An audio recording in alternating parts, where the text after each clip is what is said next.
Hello, I'm Stuart Barker, the ISO 27001 Ninja, and this is ISO 27001 Clause 6.1.2 Information Security Risk Assessment. Come with me as we do a deep dive into how to satisfy this requirement to be successful at your ISO 27001 certification. So we start the process by reading, right? We're going to read what the definition is. We're going to understand what the standard wants from us, and then we're going to take a look at a couple of artifacts that are nice and easy and quick and simple about how you can go about addressing this particular part of the clause. So 6.1.2, the organisation shall define and apply, easy for you to say, an information security risk assessment process that, now this is broken down into 5 parts. It wants the risk assessment to establish and maintain a risk criteria, ensure that repeated information security assessments produce consistent results, identify the information security risks, analyze the information security risks, and then evaluate those information security risks. So I'm going to put the writing and the words up on here so you can read through it. I don't need to read to you, it's not Jack and Ori, but those are the 5 key points that we're going to be looking at. So the way that we're going to do that is, first of all, we're going to have a documented process, right? So we're going to have a documented risk process. The documented risk process that you can download as a template, or that you get as part of the ISO 27001 template pack, or that you can create yourself, but you need a documented process. Within that documented process, you're going to look at things like risk identification, risk assessment, risk treatment, and all of the information and the detail that you need is within that. That is going to help you to satisfy this particular requirement, but you're going to have that documented process. The reason you have a documented process is about documented maturity. So it wants us to have a repeatable process that generates the same results, irrespective of the person that does it and how they do it. So having it documented, we follow a structured approach. We're going to identify our information security risks, but we're going to identify them for the in scope of the information security management system. So it's important to note that, right? I mean, it is a slight nuance, a slight subtlety, but we're looking for risk assessment within the scope of the information security management system. We're going to identify risk owners. There are a number of roles that happen when it comes to risk. You've got risk owners, you've got asset owners to which the risk can apply. You've got risk treatment owners, but we're going to identify who those risk owners are. And then we're going to do some analysis. We're going to look at things like, what is the likelihood of a risk occurring? We're going to score that. We're going to have a table, and we're going to put together a table with scoring within it and guidance within it. We're going to look at what is the impact if that risk were to be realized. What is the impact on our organization?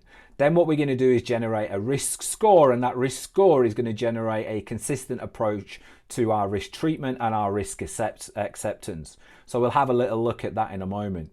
So that is the overall standard. If I was to go through and have a look at the risk treatment procedure, what you can see within there is that we have, within the risk assessment aspect of that, we have a table. So this is an example. Let me show you an example of the table. A likelihood table where we're scoring likelihood on a 1 through 5 range, from 1 being rare, highly unlikely to occur, 5 being highly probable.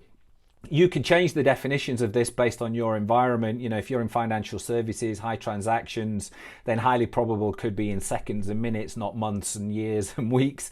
But this works for the majority of the small businesses that I engage with. Highly probable, likely to happen within the next month. Rare is highly unlikely to happen. So you're going to have a likelihood table. You're going to have an impact table. So again, I'm just going to show you what that can look like. Impact, again, on a 1 through 5 range, where 1 is very low, score of 1, and high is a 5, very high is a 5. When it comes to impact, we're looking at legal and regulatory impact, impact on our customers, impact on the health and safety of individuals. So we can see that very low as no perceived impact, very high as is a legal and regulatory breach, it's an impact on health and safety, risk to life, or it's generating system downtime, outage that leads to a contractual loss, and then there's a graduation within that. What you've then got is a multiplication formula. You multiply the likelihood by the impact, and that generates a score. And I'm going to put a copy up here of the risk mitigation strategy based on that score. That score will generate some default behavior which can be overridden, But what we're looking at here is, by default, a minor risk is something that we would accept. A critical risk is something that by default we would reduce. And if we want to accept it, it would require the sign off of the CEO to sign that off. So what you can see is we've got a risk management process. What I'm going to do is I'm going to point you here and say, go and have a look at the video that relates to the risk register and how these informational elements transpose into the day-to-day operation of the risk register. There's a couple of clauses that we're going to look at that rely on the risk register, so I'm not going to cover that in detail here. I want you to call out and have a look at that risk register video, but know the fact that you're assessing your risks, you're looking at the likelihood, you're looking at the impacts, you're generating a score, then based on that score, you're taking some default action, you're classifying that risk with a level, you are allocating risk owners, you are identifying your risks within the information security management system scope, and as part of your overall risk management process and implementation, you're clearly going to satisfy this particular clause. So that was ISO 27001 6.1.2 risk assessment. My name is Stuart Barker. I am the ISO 27001 Ninja. Be sure to check back for the next video, which is looking at risk treatment. But for now, peace out.